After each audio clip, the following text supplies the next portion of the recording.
ओम शांति। 22 अगस्त 2024 प्रातः मुरली। ओम शांति। बाप दादा मधुबन। आज बाबा ने सुनाया, मीठे बच्चे, तुमने सारे कल्प में ऑलराउंडर पाठ बजाया, अब पाठ पूरा हुआ, घर चलना है। मीठे बच्चे, तुमने सारे कल्प में ऑलराउंडर पाठ बजाया, अब पाठ पूरा हुआ, घर चलना है। आज की मुरली से प्रश्न बाबा ने किया, तुम बच्चे अपने भाग्य की महिमा किन शब्दों में करते हो? तुम बच्चे अपने भाग्य की महिमा किन शब्दों में करते हो? उत्तर में बाबा ने बताया, हमें ब्राह्मण चोटी, हमें निराकार भगवान बैठ पढ़ाते हैं। दुनिया में मनुष्य मनुष्य को पढ़ाते, लेकिन हमें स्वयं भगवान पढ़ाते हैं। बाबा ने कहा, तो कितने भाग्यशाली हुए, हम कितने भाग्यवान हैं, भगवान पढ़ाते हैं। अजब खुशी है, अजब नशा मन में हर्ष आते हैं, तो हमें भगवान पढ़ाते हैं। दूसरा प्रश्न बाबा ने किया, इस ड्रामा में सबसे बड़ा पोजीशन किसका है? उत्तर में बाबा ने बताया, निराकार बाप का, वह तुम सब आत्माओं का बाप है। सब आत्मा ड्रामा के सूत्र में बांधी हुई है, कोई भी इस सूत्र से निकल नहीं सकता। कोई कहे हमें पार्ट ऐसा बजाना नहीं, लेकिन किसी के हाथ में नहीं कि अपने पार्ट को दूर किसी से कर ले। सबसे बड़ा पोजीशन बाप का है। ओम शांति। रूहानी बच्चों से रूहानी बाप पूछ रहे हैं, मीठे मीठे बच्चों, अपना घर शांति धाम याद है? भूल तो नहीं गए हो? अब 84 का चक्र पूरा हुआ। कैसे पूरा हुआ ये भी तुम समझ गए हो। 84 का चक्र कैसे पूरा हुआ ये भी तुम बच्चे समझ गए हो। सतयुग से लेकर कलयुग अंत तक ऐसे और कोई भी पूछ ना सके। मीठे मीठे लाडले बच्चों से बाबा पूछते हैं, अब घर चलना है ना? मीठे मीठे लाडले बच्चों से बाबा पूछते, मीठे बच्चे, अब घर चलना है ना? घर चलकर फिर सुखधाम में आना है। ये सुखधाम तो नहीं है, ये है पुरानी दुनिया, दुख धाम। बाबा ने कहा, यह किसका धाम है? दुख का धाम है ना? बाबा ने कहा, वह है शांति धाम, सुख धाम। बाबा कहते, अब इस दुख से मुक्त हो जाना है। अब तुम बच्चों को बाप की छत्र छाया में रह करके इस दुख से मुक्त हो जाना है। मुक्ति धाम, मुक्ति धाम अथवा शांति धाम जैसे कि सामने खड़ा है। तुम्हारे सामने क्या खड़ा है? मुक्ति धाम और शांति धाम। बाबा ने कहा, वह है घर। फिर तुम नए विश्व में आएंगे, जहाँ पवित्रता सुख शांति भी होगी। ये तो समझते हैं ना? गाते भी ये हैं, बाप को भी पुकारते हैं, हे पतित पावन, इस पतित दुनिया से हमको ले चलो। गाते हैं ना कि हे पतितों को पावन बनाने वाले, हमको इस पतित दुनिया से ले चलो। इसमें बहुत दुख है, सुख का तो नाम निशान नहीं। हमको सुख में ले चलो। स्मृति में आता है, स्वर्ग को सब याद करते हैं, शरीर छोड़ा कहेंगे स्वर्ग पधारा। बाबा ने कहा, लेफ्ट फॉर हेवनली अवार्ड। किसने लेफ्ट किया? आत्मा ने। शरीर तो नहीं जाता, ये तो सभी को पता है ना, मिट्टी का पुतला यहीं पर रह जाता है। आत्मा ही जाती है। अभी तुम बच्चे ही शांति धाम सुख धाम को जानते हो, और कोई नहीं जानते। तुम बच्चों की बुद्धि में नॉलेज है, शांति धाम क्या है और सुख धाम क्या है। तुम सुख धाम में थे, अब फिर दुख धाम में आए हो। कहाँ थे? सतयुग में। तुम्हारी यात्रा कहाँ से शुरू हुई थी? सतयुग से। कितनी सुंदर दुनिया से तुम्हारी यात्रा शुरू हुई थी। बाबा ने कहा, सेकंड मिनट घंटे दिन वर्ष बीत गए, अब 5000 वर्ष में बाकी कुछ दिन रहते हैं। बाप बच्चों को स्मृति दिलाते रहते हैं। बहुत सहज बात है, इसमें मूझने की तो दरकार नहीं। आत्मा 84 जन्म कैसे लेती है ये भी किसको पता नहीं है। लाखों वर्ष की बात तो किसको याद भी रहना मुश्किल है, ये है ही 5000 वर्ष की बात। व्यापारी लोग भी स्वास्थ्य का चौपड़े पर निकालते हैं, उसको गणेश कह देते हैं। गणेश को हाथी की सूर दिखाते हैं। मनुष्य पैसा खर्च करते हैं, चित्र आदि बनाते हैं, इसको कहा जाता है वेस्ट ऑफ टाइम। तुम्हारे में कितनी ताकत थी, वह दिन प्रतिदिन कम होती गई है। जैसे मोटर से पेट्रोल कम होती जाती है। अब तो तुम बहुत कमज़ोर हो गए हो। अब देखो तुम कितने कमज़ोर हो गए हो। तुम्हारे अंदर कोई भी शक्ति नहीं, कोई ताकत नहीं। बाबा ने कहा अब तो तुम बहुत कमज़ोर हो गए हो। बाबा ने कहा 5000 वर्ष पहले भारत क्या था सुख थे, कितना जबरदस्त धन था। ये राज्य उन्होंने कैसे पाया। राजयोग सीखे थे, इसमें लड़ाई आदि की तो बात ही नहीं। इनको कहा जाता ज्ञान के अस्त्र शस्त्र, और कोई स्थूल बात नहीं है। ज्ञान के अस्त्र शस्त्र हैं। ज्ञान विज्ञान याद और ज्ञान के कितने बड़े जबरदस्त अस्त्र शस्त्र हैं। सारे विश्व पर तुम राज्य करते हो। बाबा कहते सारे विश्व पर तुम क्या करते हो, राज्य करते हो। देवताओं को कहा जाता है अहिंसक। कहते ना अहिंसा परमो देवी देवता धर्म, तो देवताओं को अहिंसक कहा जाता है। अभी तुम बच्चों को मनुष्य से देवता बनने की शिक्षा मिल रही है। तुम जानते हो हम 5000 वर्ष के बाद बेहद के बाप से ये बेहद का वर्षा ले रहे हैं। ये आत्मा की बात है, इसमें स्थूल लड़ाई आदि की कोई बात नहीं। बाबा कहते हैं इसमें स्थूल लड़ाई आदि की कोई बात नहीं है। कवच हमारा सहज योग, हम सजे हुए तलवारों से और दिन रात युद्ध करते रहते माया के 5 विकारों से।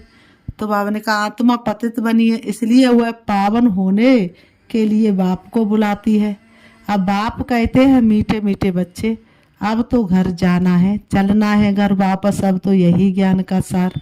ये है जीवन, ये है जीव आत्माओं की दुनिया। वह है आत्माओं की दुनिया, उसको जीव आत्माओं की दुनिया नहीं कहेंगे। ये घड़ी घड़ी स्मृति में लाना चाहिए। हम दूर देश के रहने वाले हैं। हम आत्माओं का घर है ब्रह्मांड। ये भी बुद्धि में रहे, हम वहाँ रहते हैं इस आकाश तत्व से पार, जहाँ सूर्य चांद भी नहीं होते हैं। हम वहाँ के रहने वाले हैं। यहाँ पाठ बजाने आए हैं, 84 का पाठ बजाते हैं। सब तो 84 जन्म नहीं ले सकते, सबके तो 84 जन्म नहीं होंगे। सब तो सतयुग की शुरुआत से पाठ बजाना शुरू नहीं करेंगे। बाबा ने कहा धीरे धीरे ऊपर से उतरते आते हैं। हम ऑलराउंडर हैं। सब काम करने वालों को ऑलराउंडर कहा जाता है। तुम भी ऑलराउंडर हो। आदि से अंत तक तुम्हारा पाठ है। अब इस चक्र का अंत है तो भी ऊपर से आते रहते हैं। बहुत बच्चे रहे हुए हैं जो ऊपर से आते रहते हैं, वृद्धि को पाते रहते हैं। बाप ने तुम बच्चों को हमसो का अर्थ भी समझाया है। वह लोग तो कहते हम आत्मा सो परमात्मा है। उनको तो ड्रामा के आदि मध्य अंत का ड्यूरेशन आदि का भी कुछ पता नहीं है। तुमको बाप ने समझाया है। इस शरीर में तुम अभी ब्राह्मण हो। इस समय तुम कौन हो, ब्राह्मण हो। मैं ब्रह्मा मुख वंशावली ब्राह्मण हो। प्रजापिता ब्रह्मा द्वारा से बाबा ने तुमको एडॉप्ट किया है। पढ़ाते हैं ये तो याद रहना चाहिए ना। बाप हमको पढ़ा रहे हैं, करुणा हम पर बरस रही है। और बाबा के उपकारों की, वह ऊंचे तो ऊंच भगवान है। बाबा कहते सभी आत्माएं इस ड्रामा के धागे में पिरोई हुई है। माला कोई बनाए लेकिन माली सबका एक है। अभी तुम जानते हो हम शुरू में देवता थे, फिर हम सो क्षत्रिय धर्म में आए। हम शुरू में क्या थे, 16 कला संपूर्ण देवता थे। फिर सतयुग के जैसे ही 8 जन्म पूरे किए, त्रेता में आए तो हम क्या बन गए, क्षत्रिय बन गए। तो बाबा ने कहा धीरे धीरे हम सीढ़ी नीचे उतरते जाते और हम आत्माओं की कलाएं कम होती जाती हैं। फिर बाबा ने कहा क्षत्रिय बने, क्षत्रिय धर्म में आए, अर्थात सूर्यवंशी से चंद्रवंशी में आए। इतने जन्म लिए, ये सब पता होना चाहिए। ये सारी बातें तुम बच्चों को पता होनी चाहिए। बाबा ने कहा ये नॉलेज पहले तुम्हारे में बिल्कुल नहीं थी। पहले ये नॉलेज तुम्हारे अंदर बिल्कुल नहीं थी। अभी बाप ने समझाया है। ये वर्णों की बाजोली है। बाबा ने कहा अभी फिर शूद्र से ब्राह्मण बने हो, ब्राह्मण से फिर देवता बनेंगे, विराट रूप दिखाते हैं ना। तुम्हारी बुद्धि में सारा ज्ञान है। कैसे हम नीचे उतरे, फिर ब्राह्मण कुल में आए, फिर डीटी डिनास्टी में आए। बाबा कहते हैं अभी तुम ब्राह्मण हो, चोटी सबसे ऊंच होती है। तुम्हारे जैसा ऊंच कुल कौन कहलावे। भगवान बाप आकर तुमको पढ़ा रहे हैं, तुम कितने भाग्यशाली हो। बाबा कहते अपने भाग्य की कुछ महिमा तो करो। बाबा कहते स्वयं भगवान तुम्हें पढ़ा रहे हैं, स्वयं भाग्य विधाता तुम्हारे सामने है, तो अपने भाग्य की बाबा ने कहा कुछ तो महिमा करो कि तुम कितने भाग्यशाली हो। तो अपने भाग्य की बाबा ने कहा कुछ तो महिमा करो। बाहर में तो सब मनुष्य को पढ़ाते हैं, ये तो है निराकार बाप। ये बाप कल्प कल्प एक ही बार आकर नॉलेज देते हैं। पढ़ाई तो हर एक पढ़ते हैं ना, बैरिस्टर की नॉलेज पढ़कर बैरिस्टर बनते हैं, वह सब मनुष्य को पढ़ाते आते हैं। अभी ये है भगवान वाच। मनुष्य को तो कभी क्या नहीं कह सकते। बाबा ने कहा मनुष्य को कभी क्या नहीं कह सकते, मनुष्य को कभी भगवान नहीं कह सकते। वो कितना भी श्रेष्ठ क्यों ना हो, कुछ भी हो, लेकिन भगवान मनुष्य को कभी नहीं कहा जाता। वह तो है निराकार। यहाँ आकर तुम बच्चों को पढ़ाते हैं। पढ़ाई ना सूक्ष्म वतन में ना मूल वतन में पढ़नी होती है, पढ़ाई होती है यहाँ। बाबा कहते हैं इसमें मूझने की तो कोई बात ही नहीं। स्कूल में कभी स्टूडेंट कहेंगे क्या कि हम मूझते हैं, इसमें मूझने की तो कोई बात नहीं। पढ़ाई बाबा ने कहा स्कूल में कभी स्टूडेंट कहेंगे क्या कि हम मूझते, हमको निश्चय नहीं होता है। पढ़ाई को पढ़कर अपना स्टेटस लेते हैं। ये लक्ष्मी नारायण सतयुग आदमी विश्व के मालिक कैसे बने, जरूर बाप द्वारा बने। बाप तो सच बताएंगे, भगवान कोई रोंग थोड़ी बता सकते हैं। बड़ा भारी इम्तिहान है। इस समय तो है प्रजा का प्रजा पर राज, राजा रानी है नहीं। सतयुग में थे, अभी कलयुग अंत में है नहीं। इसको कहा जाता है पंचायती राज। गीता में लिख दिया है कौरव और पांडव। रूहानी पंडित तो तुम हो ना, सबको कहानी घर का, सबको रूहानी घर का रास्ता बताते हो। वह है तुम आत्माओं का रूहानी घर। रूह जन्म लेकर पाठ बजाती है, ये बातें तुम्हारे सिवाय और कोई नहीं जानते हैं। ऋषि मुनि आदि कोई भी न रचता को न रचना के आदि मध्य अंत को जानते हैं। लाखों वर्ष कह देते हैं, परंतु उनका भी कोई पूरा हिसाब किताब नहीं है। आधा आधा भी हो न सके, पूरा आधा सुखधाम फिर पूरा आधा दुखधाम। ये है पतित दुनिया विशेष और वह है बायसलेस। बाप कितना ऊंचे ते ऊंच है, परंतु कितना साधारण है। कोई बड़े आदमी ऑफिसर साध से मिलते हैं तो उनको कितना रिगार्ड देते हैं। पतित दुनिया में पतित मनुष्य ही पतितों का दीदार करते हैं। पावन तो है ही गुप्त, बाप बाहर से दिखाई कुछ नहीं पड़ता है। बाप को कहा जाता है नॉलेजफुल। भगवान को क्या कहा जाता है, नॉलेजफुल, बिल्सफुल। सब बातें बाप में फुल है, इसलिए उनको ज्ञान का सागर कहा जाता है। हर एक मनुष्य के पोजीशन की महिमा अलग अलग है। बाबा कहते हर एक मनुष्य के पोजीशन की महिमा अलग अलग है। वजीर को वजीर, प्राइम मिनिस्टर को प्राइम मिनिस्टर कहेंगे। वजीर को वजीर कहेंगे और प्राइम मिनिस्टर को प्राइम मिनिस्टर कहेंगे। बाबा ने कहा ये फिर है ऊंचे ते ऊंच भगवान। सबसे बड़ा पोजीशन है निराकार बाप का, जिसके हम सब बच्चे हैं। वहाँ हम सब बाप के साथ परम धाम में रहते हुए है घर। यहाँ सबको अपना अपना पार्ट मिला हुआ है। कोई एक जन्म का भी पार्ट बजाकर वापस चले जाते हैं। कलयुग के अंत में आएंगे परम धाम छोड़ करके, और एक जन्म पार्ट बजाया फिर वापस चले जाएंगे। बाप समझाते ये मनुष्य सृष्टि का वैरायटी झाड़ है, एक ना मिले दूसरे से। आत्मा तो एक जैसी है, बाकी शरीर एक ना मिले दूसरे से। आत्मा तो एक जैसी है, लेकिन आर्गन्स सबके अलग अलग हैं। नाटक भी दिखाते जिसमें एक जैसी दो शक्ल बनाते हैं, जिसमें मूझ जाते कि पता नहीं हमारा पति ये है या ये है। ये तो बेहद का खेल है, इसमें एक न मिले दूसरे से। हर एक के फीचर्स अलग अलग हैं। आयु भले एक जैसी हो परंतु फीचर्स एक जैसे हो ना सके। उम्र भले एक जैसी हो, एक ही साथ जन्मे हो, लेकिन शक्ल एक जैसी नहीं हो सकती। हर जन्म में फीचर्स बदलते जाते हैं। कितना बड़ा बेहद का नाटक है, तो उनको जानना चाहिए ना। सारे सृष्टि के आदि मध्य अंत का ज्ञान तुम्हारी बुद्धि में है। सारे सृष्टि के आदि मध्य अंत का ज्ञान तुम्हारी बाबा ने कहा बुद्धि में है। हर एक का ड्रामा में जो पार्ट है वही बजाएंगे। ड्रामा में कोई रिप्लेस हो नहीं सकता। बेहद का ड्रामा है ना, जन्म लेते रहते हैं।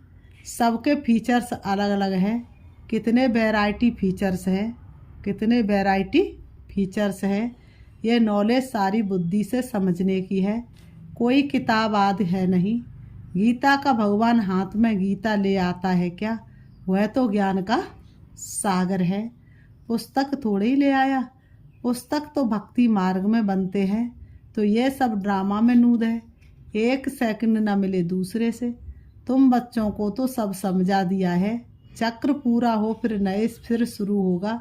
अभी तुम पढ़ रहे हो, बाप को भी तुम जान गए हो, रचना को भी जान गए हो। मूल वतन से यहाँ आते हो पाठ बजाने। स्टेज कितनी बड़ी है, इनका कोई माप नहीं हो सकता, कोई भी पहुँच नहीं सकते। सागर और आकाश का कोई अंत नहीं पा सकते, इसलिए बेअंत गाया जाता है। सागर और आकाश का बाबा ने का कोई अंत नहीं पा सकते, इसलिए क्या गाया जाता है? बेअंत गाया जाता है। बाबा ने कहा आगे इतनी कोशिश नहीं करते थे, अभी कोशिश करते हैं। साइंस भी अभी है, फिर कब शुरू होगी? जब उन्हों का पाठ होगा। तो इतनी ये सब बातें शास्त्रों में थोड़ा ही हैं। सुनाने वाले के बदले सुनने वाले का नाम डाल दिया है। ये काली आत्मा, ये गोरी आत्मा। काली आत्मा इनके द्वारा सुनकर गोरी बनी है। नॉलेज से कितना ऊंच पद मिलता है। ये है गीता पाठशाला। कौन पढ़ाते हैं? मैंने कहा ये है गीता पाठशाला। कौन पढ़ाते? भगवान राजयोग सिखाते हैं अमरपुरी के लिए, इसलिए इसको अमर कथा भी कहा जाता है। जरूर संगम युग पर ही सुनाई होगी, जिन्होंने कल्प पहले पढ़ा है। हमने कहा जिन्होंने कल्प पहले पढ़ा है वही आकर फिर पढ़ेंगे और नंबर 12 पद पाएंगे। बाबा ने कहा तुम यहाँ कितने बार, बाबा कहते तुम यहाँ कितने बार आए हो? अनगिनत। कोई पूछे ये नाटक कब शुरू हुआ है, तुम कहेंगे ये तो अनादि बनाया, ये तो अनादि चला आ रहा है। गिनती की तो बात ही नहीं हो सकती, पूछने का ख्याल भी नहीं आता। शास्त्रों में सभी हैं भक्ति मार्ग की कहानियाँ जो पढ़ते रहते हैं। यहाँ तो अनेक भाषाएं हैं। सतयुग में अनेक भाषाएं याद होती नहीं। एक धर्म, एक भाषा, एक राज्य की तुम स्थापना कर रहे हो। वे लोग तो शांति स्थापन करने की राय देने वालों को प्राइज देते रहते हैं। श्री बाबा तुमको सारे विश्व में शांति स्थापन करने की राय देते हैं। उनको तुम क्या प्राइज देंगे? वह तो और ही तुमको प्राइज देते हैं, लेते नहीं। यह समझने की बातें हैं। कल की बात है जबकि इन्हों का राज्य था। अभी तो रहने की जगह नहीं है। वहाँ तो 2-3 मंजिल बनाने की भी दरकार नहीं रहती, लकड़े आदि की दरकार नहीं। वहाँ तो सोने चांदी के मकान होते हैं। साइंस के जोर से झट मकान बन जाते हैं। यहाँ तो साइंस से सुख भी है तो दुख भी है। इससे सारी दुनिया खलास हो जाएगी। इसको कहा जाता फॉल ऑफ पाम्पिया। माया का कितना पाम्प है। साहूकारों के लिए तो जैसे स्वर्ग है, इसलिए वह तुम्हारी बात भी नहीं सुनते। आगे तुम भी नहीं जानते थे, यहाँ तो बाप आकर डायरेक्ट तुमको पढ़ाते हैं। बाहर में तो फिर भी बच्चे पढ़ाते हैं। मित्र संबंधी आदि भी याद आते रहते हैं, यहाँ तो बाप बैठ समझाते हैं। दिन प्रतिदिन तुम याद की यात्रा में पक्के होते जाएंगे, फिर तुमको कुछ भी याद नहीं आएगा। सिर्फ घर और राजधानी याद आएगी, फिर ये नौकरी याद नहीं आएगी। मरेंगे ऐसे जैसे बैठे बैठे हार्ट फेल होते हैं, दुख की बात ही नहीं। हॉस्पिटल आदि तो कुछ भी नहीं होंगे। बाप को जान लिया और स्वर्ग के मालिक बने। तुम्हारा तो हक है, सबका नहीं, क्योंकि स्वर्ग में सब तो नहीं आएंगे ना। फिर बाबा ने कहा, अच्छा मीठे मीठे सिकीलते बच्चों प्रति, माता पिता बाप दादा का याद प्यार, और गुड मॉर्निंग रूहानी बाप की। रूहानी बच्चों को नमस्ते, हम रूहानी बच्चों की रूहानी बाप दादा को याद प्यार और नमस्ते नमस्ते नमस्ते। धारणा के लिए मुख्य सार नंबर 1, रूहानी पंडा बन सबको रूहानी घर का रास्ता बताना है। ज्ञान और योग के अस्त्र शस्त्र से सारे विश्व पर राज्य करना है। डबल अहिंसक बनना है। नंबर 2, 84 जन्मों का ऑलराउंडर पाठ बजाने वालों को अभी ऑलराउंडर बनना है। सब काम करने हैं। बेहद के वैरायटी ड्रामा में हर एक एक्टर का पाठ देखते हुए हर्षित रहना है। आज की मुरली से बाबा ने वरदान दिया, अविनाशी उमंग उत्साह द्वारा तूफान को तोहफा बनाने वाले श्रेष्ठ ब्राह्मण आत्मा भव। अविनाशी उमंग उत्साह द्वारा तूफान को तोहफा बनाने वाले श्रेष्ठ ब्राह्मण आत्मा भव। स्पष्टीकरण है, उमंग उत्साही ब्राह्मणों की उड़ती कला के पंख है। इन्हीं पंखों से सदा उड़ते रहो। यह उमंग उत्साह आप ब्राह्मणों के लिए बड़े से बड़ी शक्ति है, नीरस जीवन नहीं। उमंग उत्साह का रस सदा है। उमंग उत्साह मुश्किल को भी सहज कर देता है। वे कभी दिल शिकस्त नहीं हो सकते। उत्साह तूफान को तोहफा बना देता है। उत्साह किसी भी परीक्षा व समस्या को मनोरंजन अनुभव कराता है।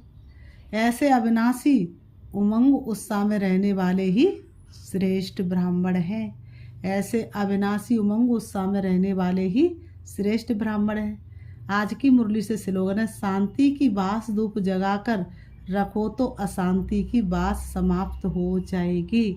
शांति की बास धूप जगाकर रखो तो अशांति की बास समाप्त हो जाएगी। अच्छा, ओम शांति। अभी हम एक छोटे से गीत पर बाबा को याद करेंगे, अपने मन को एकाग्र। चलते हैं बाबा के पास, अपने आप को देखते रहेंगे दोनों ब्रहों के बीच ब्रकुटी में। तुम शांत दूत बन आए, शांत का पाठ पढ़ा कर चले गए।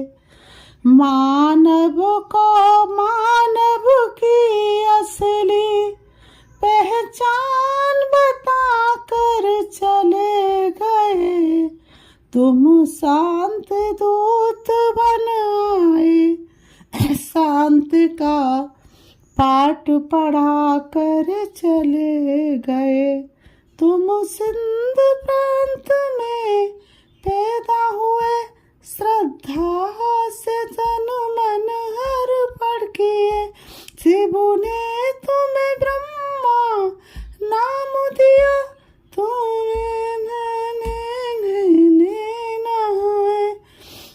भागीरथ बन भागीरथ को सद्ज्ञान सुना कर चले गए।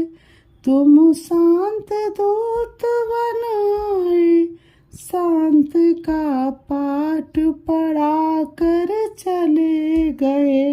मानव को मानव की असली पहचान बता कर चले गए।